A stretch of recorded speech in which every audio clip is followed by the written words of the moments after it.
communication within groups, and the Breakfast Club. Organizational communication has been defined as the process by which information is exchanged and understood by two or more people, usually with the intent to motivate or influence their behavior. Communication is a very important process. In order for an organization or group to be successful, they must have effective communication. The film The Breakfast Club is an example of how to effectively communicate in peer groups.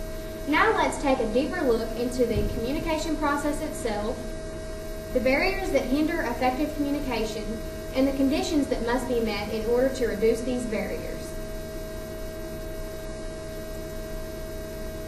The communication process. Communication consists of 6 major elements. The first are the senders and receivers. The senders and receivers in the movie include Andy, John, Claire, Brian, and Allison. They play a significant role in the film because accurate communication can only take place if the message the sender intended to send is understood and interpreted correctly by the receiver. We see the students struggling with this process as they misinterpret one another based on their personal judgments. Other elements include the channels that senders and receivers use to communicate, the change that occurs as a result of communication. In the movie, we see this change take place as the people develop friendships they never knew existed. Another step are the barriers that hinder communication, and the last step is feedback, which occurs at the end of the process. Now, the barriers to communication. Discrimination is the first barrier. Discrimination is defined as acting favorable of or against someone based on the group, class, or category to which they belong.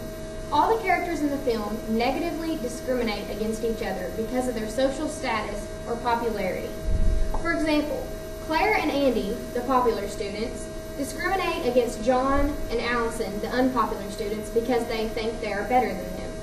The following clip shows Mr. Vernon, the principal, discriminating against the students.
Barrier to communication is stereotyping.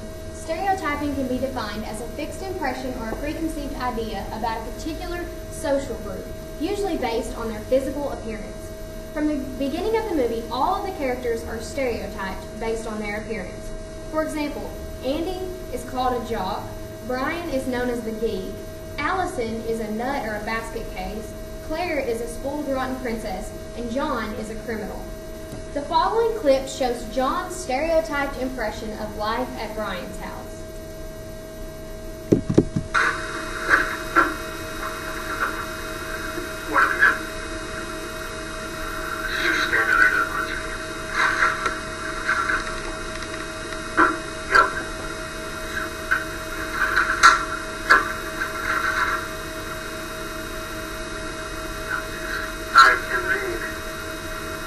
PB&J with the crusts cut off.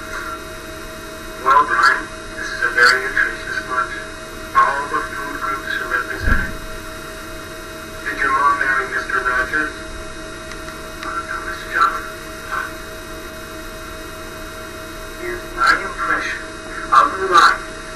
big prize.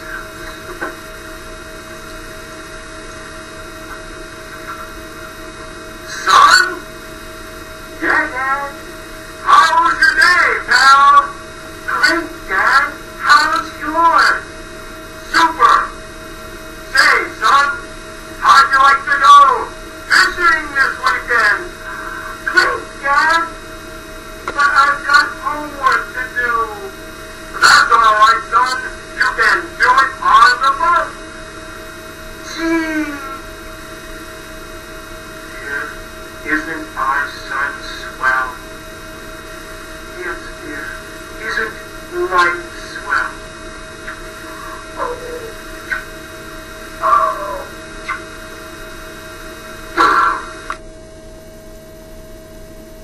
And the last barrier to communication is prejudice.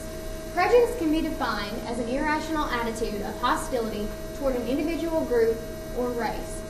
All the students are prejudiced because of their own personal opinions and backgrounds or lifestyles. The following clip shows Andy being prejudiced. He tells John that he is worthless. What do you say we close that door?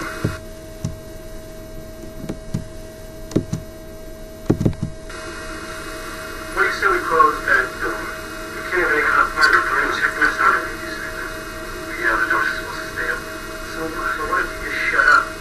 Well, you can count. See, I really had to be smart to be a wrestler. You know, you judge me like me. You know, baby, you're a good count. And if you just sit there forever, it wouldn't make any difference. You may as well not even exist in this school.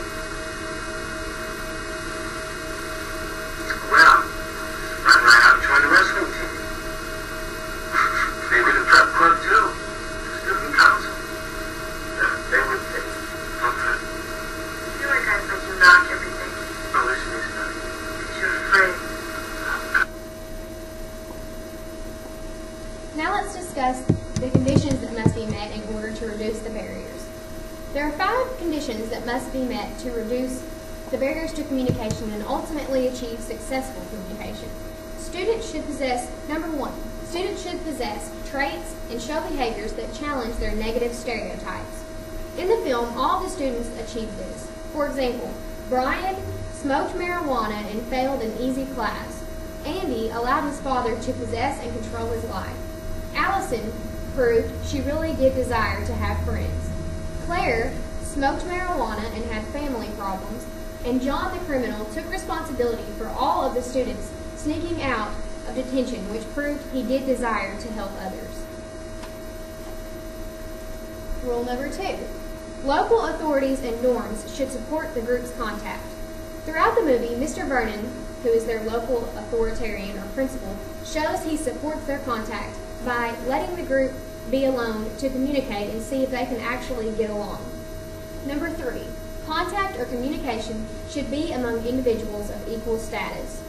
Throughout the movie, Mr. Vernon also makes it clear that none of the students will receive special attention, that they are all rule breakers and deserve to be in detention.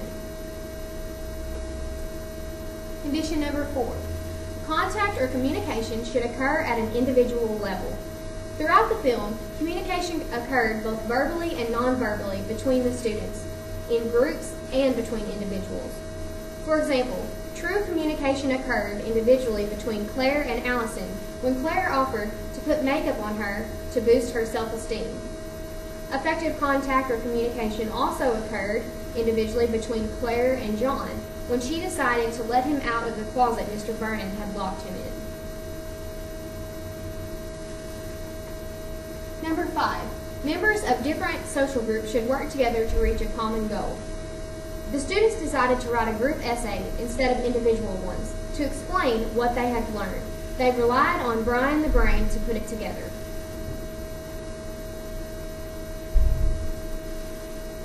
By the end of the movie, we see that all 5 conditions are met